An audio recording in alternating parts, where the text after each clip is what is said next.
Hello learners, greetings of the day. I am your trainer, Bhumika Doshi. Welcome to our session on cybercrime and digital forensics. We live in the world where technology is a part of everything: banking, shopping, education, even government. But with these advantages comes risk.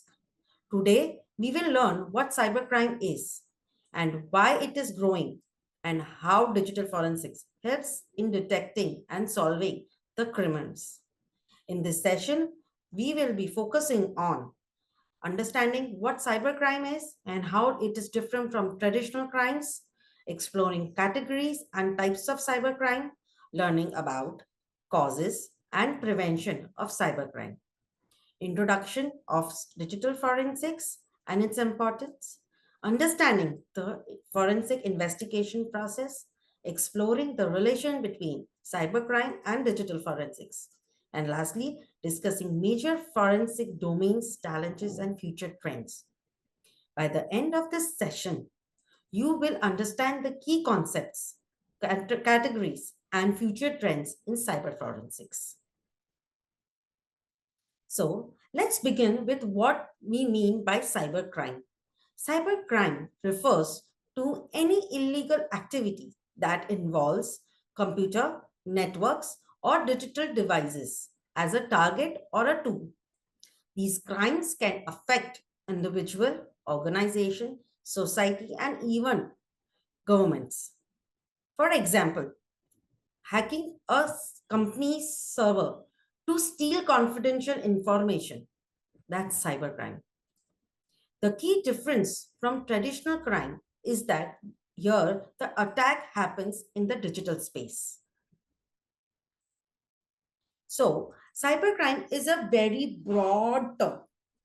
It includes many different types of illegal activities carried out through computer or internet. To make it easier to understand, we can divide cybercrime into two main categories. First category includes crime that direct targets computer or network. These attacks are mainly at disturbing and damaging system. Example, viruses, malwares, worms, denial of service attacks. In these cases, the computer itself is the target of the crime. For example, when an attacker launches a DOS attack, DOS is denial of service attack. The goal is to make a website or a server unavailable by flooding it with the traffic. The second category includes crimes where computers are used as a tool to carry out other criminal activities. These does not necessarily damage the system, but it is used to harm others and gain illegal benefits. For example, cyber stalking, financial frauds, online scams, identity theft. So in summary, in the first category, the computer is the victim, and in second, it's the weapon. Understanding the difference helps investigator and the forensic expert decide what kind of evidences to look for and which tool is used during the analysis. Now, moving forward, we will talk about the types of cyber crime. Most of the crimes today happen in cyber world. First is this hacking. This involves gains unauthorized access to the computer system or networks. Hackers exploit security weaknesses to steal and alter data or simply to show off their technical skills. Next is phishing. This is when attackers send fake emails and messages pretending it to be legitimate organization like banks and companies and colleges to trick users into sharing personal information, passwords, and credit card details. Then we have ransom attack. Ransom attack is when it is a form of malware that locks or encrypts your files, and the attacker demands a ransom, usually in cryptocurrency, to unlock them. Cyberbullying is yet another growing threat.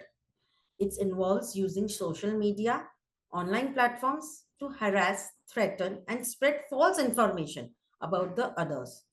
It can have several emotional and psychological effect on the victims. Then we have data theft, stealing confidentials or sensitive information such as customer data, business secrets, and personal records. A well-known example is WannaCry ransom attack in 2017, which spread across more than 150 countries. It locked thousands of laptops, including hospital, government systems, and demanded Bitcoin's payment for the data recovery. This example shows that cybercrime can affect anyone, from individual to multinational organizations, highlighting the needs of strong security and awareness. Cybercrime can be classified based on who and what are targeted, and they generally fall into four major categories. First is crime against individuals. These crimes directly harm human people at a personal level. For example, cyberstalking. Stalking somebody, taking a track of what, who, when, what are we doing. Identity theft, cyberbullying, and online defamations. They violate privacy, causes emotional distress, and can damage someone's personal and professional reputation. Second is cybercrime against the property. This involves the attack where digital assets or online resources are targeted. For example, hacking, data theft, ransom attack, and credit card frauds. In these cases, criminals' goal is oftenly financial gain or destruction of the digital property. Third is the cybercrime against the organization. These are the large-scale criminals targeting businesses, governments, agencies, and institutes. For example, data breach, denial of service attack, and insider threats. The impact here is financial loss, reputation damage, and business disruption. And lastly, we have crime against society. This crime affects community or nation as a whole. It includes cyber terrorism, spreading hate speeches, fake news, and attack on public infrastructure. Such crimes are threatened national security, creates panic, and influences national opinion. So, as you can see, the impact of cybercrime can range from single person to entire nation. Understanding these categories helps forensic investigator to decide the right approach and legal framework for handling the legal cases. Now, when we have already talked about what cybercrime is, it's important and in fact the most important to understand how we can prevent by following simple steps we can prevent cybercrime. Prevention is always better than cure, even in cyberspace. Here are we a few ways in which we can protect our cyber world. First, by using strong passwords. Always strong passwords connects different type of letters, capital, small letters, symbols, numbers. It's a combination and the length of the password matters. Second is using the trusted antivirus in the device. So to protect your device from any kind of malware, viruses, or any kind of infection, you need to have a proper updated antivirus installed in your system. Third is to keep the social media private. As we have already talked that when we were talking about the cybercrime against the individuals, it was related to the social media and the information that you're sharing on the cyber world. So the lesser, the better. Fourth is to keep the device's software updated. As you would have noticed that even in our softwares, our mobile phones, there are constant updates coming. So have you ever wondered why these updates were coming? It's a patch to all the breaches that it has. So when a software goes into a quality assessment, there are a lot of vulnerabilities and risks that a software has. To put a patch to it, there the developer always keeps on upgrading and updating the software. So it is very important to update your software regularly. And The fifth one is to secure network public Wi-Fi are vulnerable. So there are times when you go to a cafeteria or someplace public and you ask for the Wi-Fi and you use a public Wi-Fi. It is very dangerous. Where a hacker can get into your system by using a unknown public Wi-Fi. And lastly, never open attachments in spam emails. Spam emails normally have APK files which will download and give the access to the hacker and can damage your data in your device. Next is the reason of commissioning of cybercrime. Let us make a moment and understand why people commit cybercrime. There are several motivations behind these illegal activities, and such reflections are different mindsets and goals. The most common reason is financial gain. Many cyber criminals are motivated by money. They steal financial data, bank details, sell stolen information from the dark web for profit. Another strong motivation is revenge or ego. Sometimes individual attack systems or leak data to get even with a employer or a rivalry or prove their technical superiority. Some cybercrimes are driven by curiosity.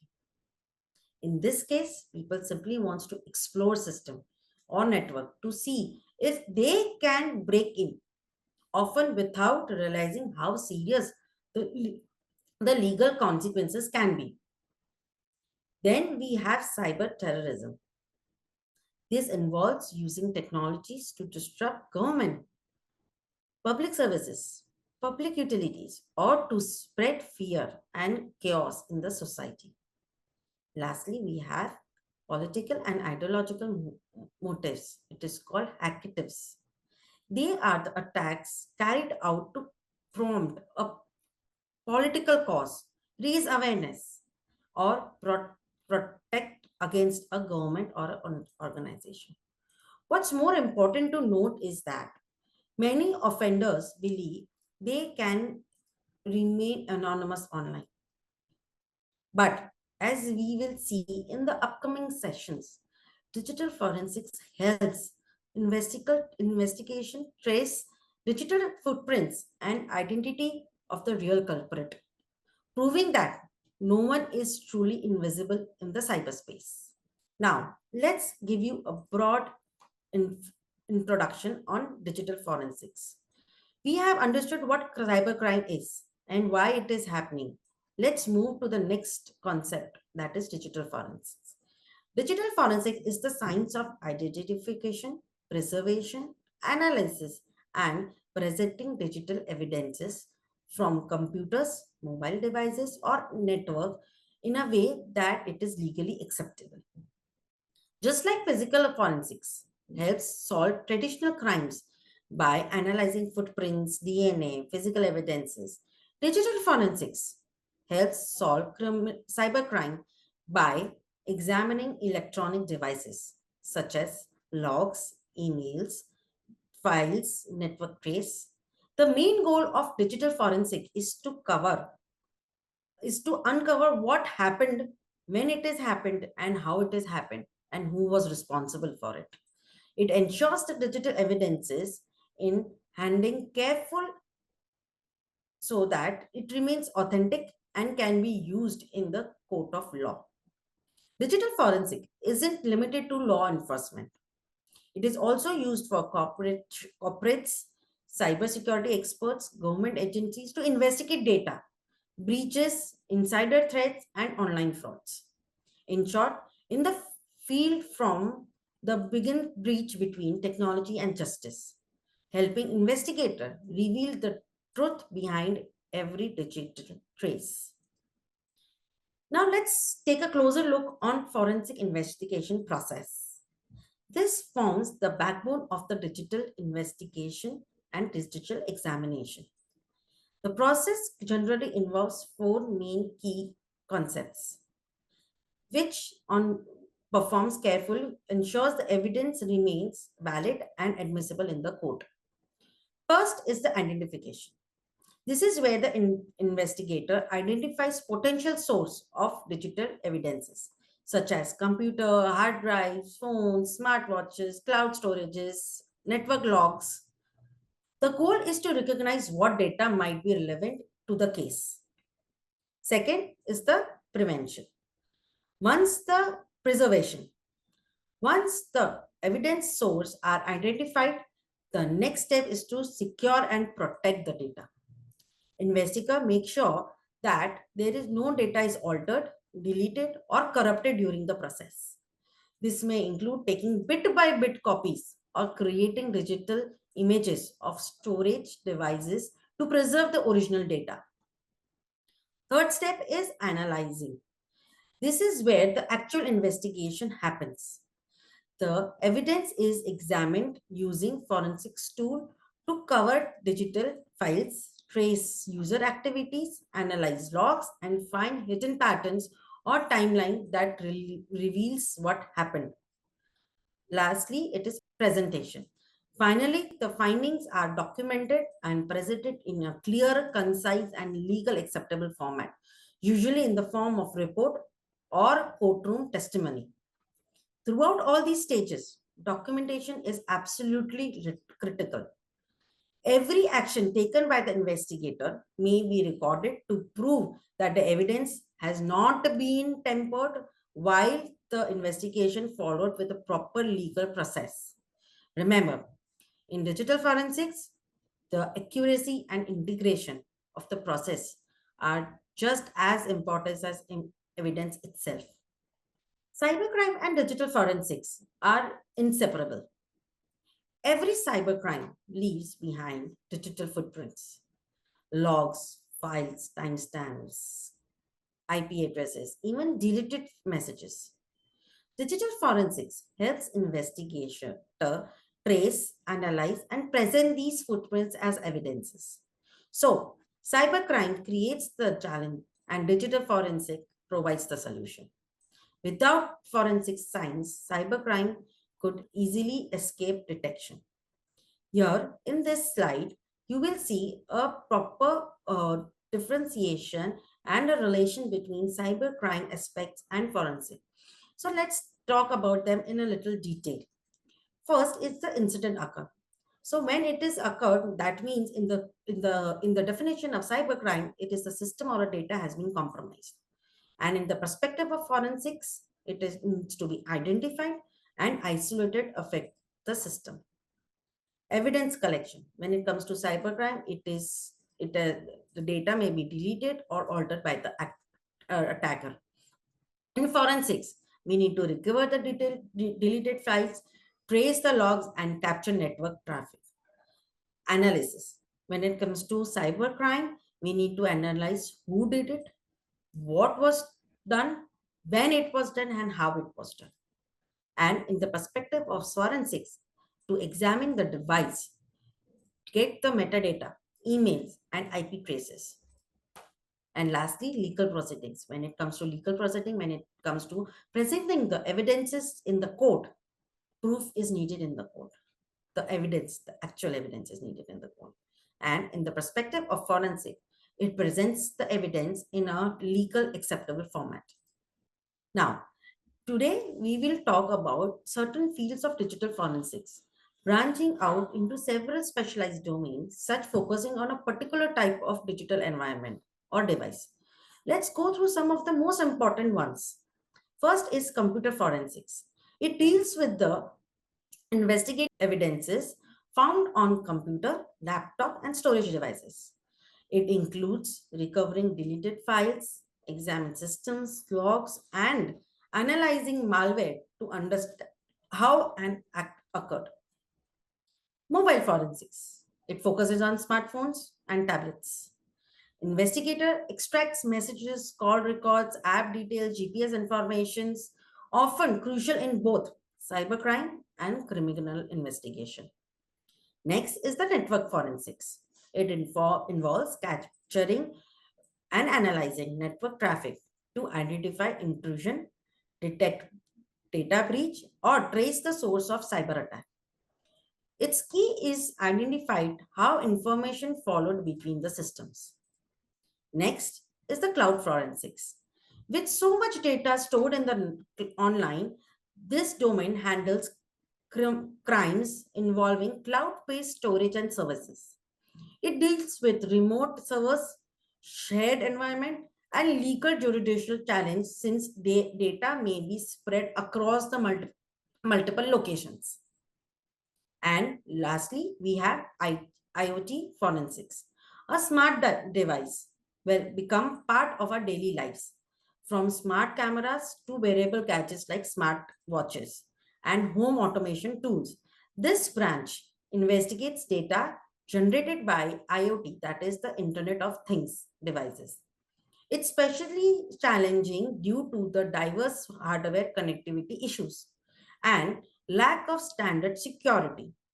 While each domain has its own tools and challenges, they all follow in the same core domain of forensic principles: proper and evidence collection, preservation, analysis, and documentation to ensure the legal validity. Together, these domains allow investigator to tackle every possible digital environment where a crime might occur. While digital forensics plays a crucial role in solving cybercrime, it also faces several modern challenges that make the process complex and time consuming. First challenge is encryption. Encryption is designed to protect user privacy, which is a good thing, but it also makes it difficult for the investigator to access data that might contain vital information. Criminal often exploits these hidden their activities or communication. Next is data volume. With total massive data storage capacity and cloud storage, investigator may analyze terabytes of information, which can significantly slow down the investigation process. Rapid technological changes are another big concern. New devices, applications, communication platforms involves faster than forensic tools and legal framework can adapt. Investigators constantly have to upgrade their knowledge and techniques to keep up. Then we have jurisdictional issues. Cybercrime often cross national boundaries. The attacker might be in one country and the victim in another, and servers somewhere else. This creates legal compliance about who has the authority to investigate or prosecute the case. To overcome these challenges, the field needs high skilled professionals, constantly updated forensic tools, and most importantly, international collaboration among law enforcement agencies. The future of the digital forensics depends on how well we can combine innovation with cooperation of and stay ahead in cyber crime. As we look ahead, the future of the digital forensic is becoming more intelligent, automated, and data driven.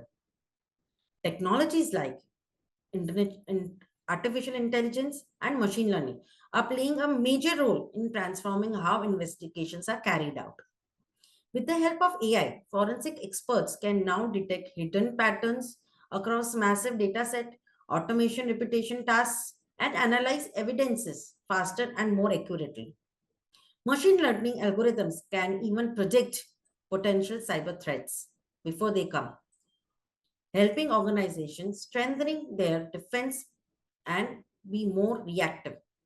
But as cyber attacks become more advanced and sophisticated, our defense system and other forensic methods must evolve just as rapidly as the crime. This makes digital forensic one of the most dynamic and promising career field for everyone passionate about technology, investigation, and law. To wrap up today's session, I would like to leave you with a small short task, a practical exercise that will help you connect the theory and the real world scenario. Your task is to search and write about an actual cybercrime case, either from India or from anywhere around the world. When you prepare this report, or presentation, make sure these following points are included. First, nature of the crime. Describe what type of cybercrime it was. Was it ransom, phishing, theft, data theft, or cyber terrorism? Second is how the investigator conducted. Explain the steps taken by the investigator, who handled the case, when evidences was collected, and how the crime was traced. Third is the role of digital forensics. Highlight how digital forensic tools and techniques help uncover the key evidences or identify the offender. And lastly, final outcome or legal judgment, in which you will be telling us about the judiciary action or the crime law that was implemented in that case. Summarizing what has happened at the end. Was the crime caught? Was the criminal convicted? Or did lead to any new cyber law awareness? You can choose famous cases, any famous case, WannaCry, Sony, Cosmo Bank. These activities will help you understand how theory implies to real investigation, how crucial digital forensics is in which brings cybercrime to justice. Now, I will summarize this session and we will what we have learned today. First, we have learned about what cybercrime is. We have also categorized the cybercrime, and we have also talked about the three different types of cybercrime. We have also talked about how cybercrime is affected as an individual, society, property, and organization. Then we have also discussed about what digital forensics is, how we have a relation between cybercrime and digital forensics. We have discussed about the process that we have for forensic process that involves data collection, analysis, preservation, and uh, presentation. So this was about the basics of cybercrime and for digital forensics. I hope this session would be fruitful for you. Till then, happy learning.